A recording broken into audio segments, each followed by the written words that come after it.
I studied the science of sport and exercise and business studies. It was a combined degree, and I graduated in 2006, which only just feels like, yesterday.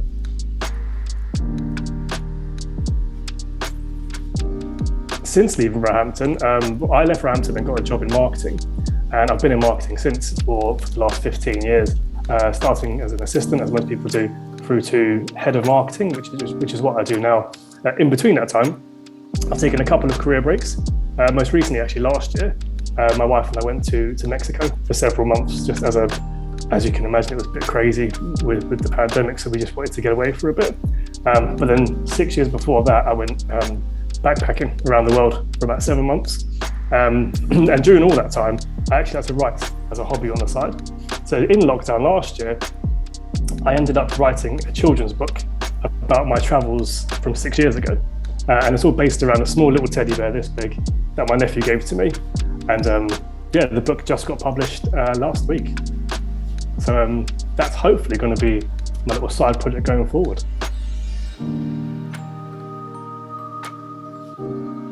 It's called Yassi Bear and His Worldly Adventures.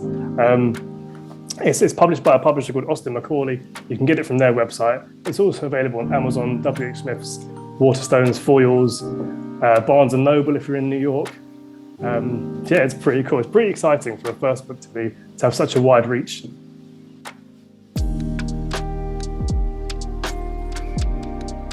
My degree, the business side of things, the marketing elements are quite obvious. That really sparked my interest into getting into marketing.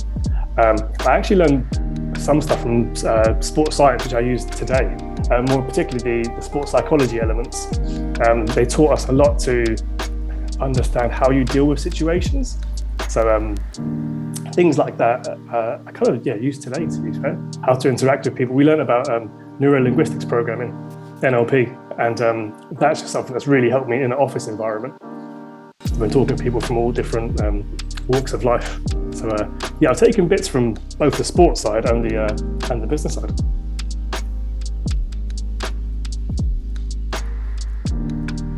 Some of my favourite memories, I've got a couple. I met a few good friends, which I'm still friends to this day. That's probably the overriding takeaway I get from Roehampton, is meeting some really nice people.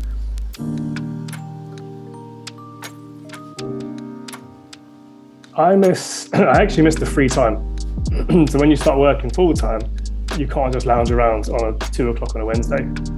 I actually miss that kind of free time. Generally, I miss Roehampton. We spoke about this before the podcast started. It's nice. It's a nice campus. It's a nice place just to walk around, particularly in the springtime when the flowers are going. I mean, I've not been back for about 15 years, but I'm assuming it's just as beautiful as it was then. Particularly, I think Furey was the nice campus.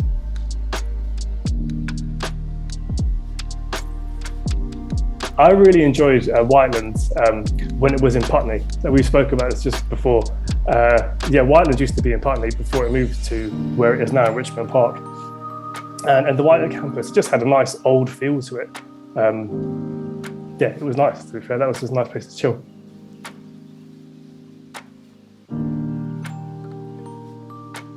One bit of advice for current students. I think as well as meeting people, because meeting people in university is different to meeting people in school. When you meet people in university, you meet like-minded people, so you kind of grow and it broadens your mind. That's just a great activity to do. One thing I really wish I did was to move abroad for a semester or a year. So if anyone's got a chance to do that, 100% to live abroad and to study would be amazing.